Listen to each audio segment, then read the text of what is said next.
Well, for more on the funeral that's taking place in Daveyton for one of the firefighters, we cross live to our reporter Gillian Pillay.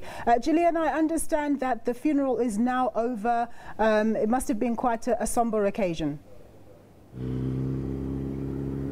A very good afternoon to you, Nompu. Yes, a short while ago, we saw the casket of Simphiwe draped in the South African flag exiting this church here. Quite an emotional leg for the family particularly, but also for EMS workers who worked so closely with him. That guard of honor was the same guard of honor in which he entered the building, and he exited the same way, and he was put on a fire engine, and that's the highest honor, a full brigade funeral, the highest honor that could be given to a firefighter who also died in the line of fire. Now, proceedings are shifting now to the cemetery, and you can imagine how traumatic that is. That is ultimately the final leg for any family. That is the last time where they will bid their loved one farewell, and you can imagine how emotional that particular leg of proceedings will be for the family. But just to give you a sense of what some of the speakers said when they did give some tributes from the podium, we heard from a colleague of Simphiwe, him talking about he arrived at the scene, and he arrived after Simphiwe had already passed on, and he approached Simphiwe's body, lifted up that space blanket, and at that stage, while relating that ordeal, he stopped in the middle of proceedings, telling the congregation here inside church that he's not going to continue, giving us a graphic image of what he had seen, but you could see he was visibly shaken. He too had scars on his hands, and his hands were bandaged. He also related how he managed to pull one of the other firefighters out, who are now in ICU in a critical condition at the Mole Park Hospital, Nompu. We also heard from Mayor Mashaba commending the men in service of our country, particularly Johannesburg, and what we saw last Wednesday and Thursday, how other districts came to the aid of the Johannesburg district of firefighters.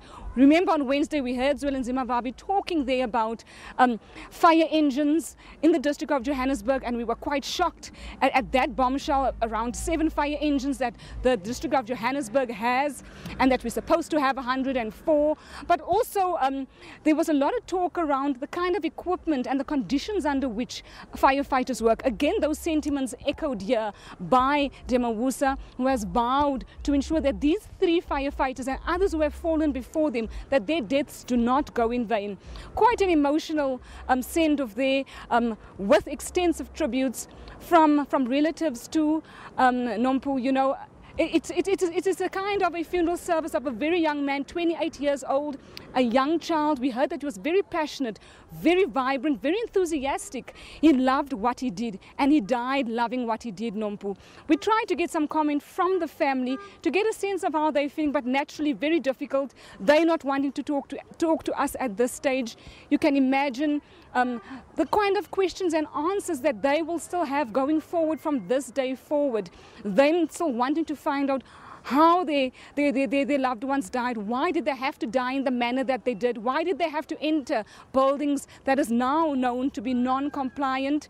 Also, the working conditions. I'm sure they were quite horrified when they heard the kind of testimonies and revelations from colleagues taking to the podium, talking about the kind of conditions that we heard, that we ourselves are not aware that firefighters have to endure, that has been going on for years, a service in crisis, Nompu.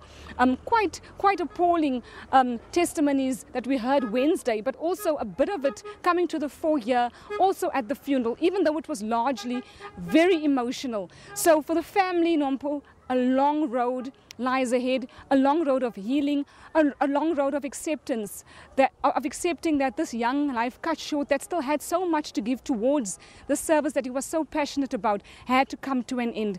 But as I said, focus now goes to the cemetery, to the very last and final and very emotional leg for Simphiwe's family, Nompu. Gillian, just a couple of things. So the other 2 gentlemen who passed away, when are they getting buried, and the provinces that they're being buried in?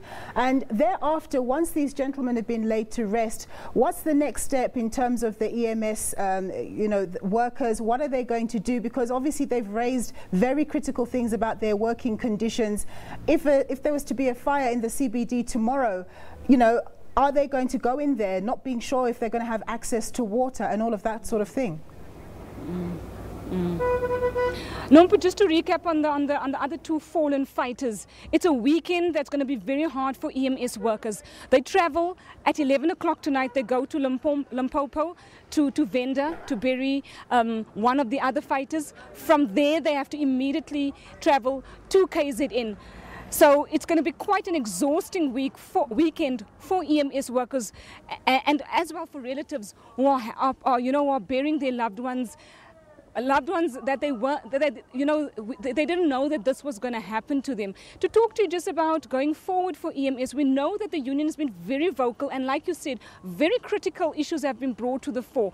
The union saying that come Monday morning they are going to get a list, something like 9 buildings that are not compliant. They're going to take those lists to call centers. So if a call comes through Nompu and it is one of those non-compliant buildings, they have told their members to refrain from entering those buildings, Nompu. So that is the kind of action that the union has said it will take. We heard Michael's son from the municipal council saying that let us bury these firefighters and then let us deal with the working conditions that you have raised so validly.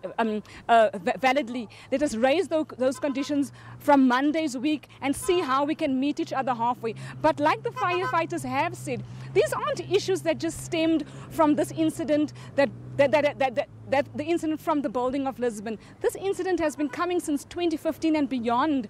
It's issues that they have been talking to management about, to provincial authorities about, and they feel that they've forgotten people, a people that render such an essential service to the country, Nompu, that they can't even get the correct or updated or upgraded or proper functioning tools and gear to carry out what they should. So from Monday, we can expect the union to really stick to their word. We saw how they militantly, not violently, Nompu, militantly and very passionately took over that memorial service there on Wednesday, really wanting the attention of the country, particularly national government, to listen to their plight.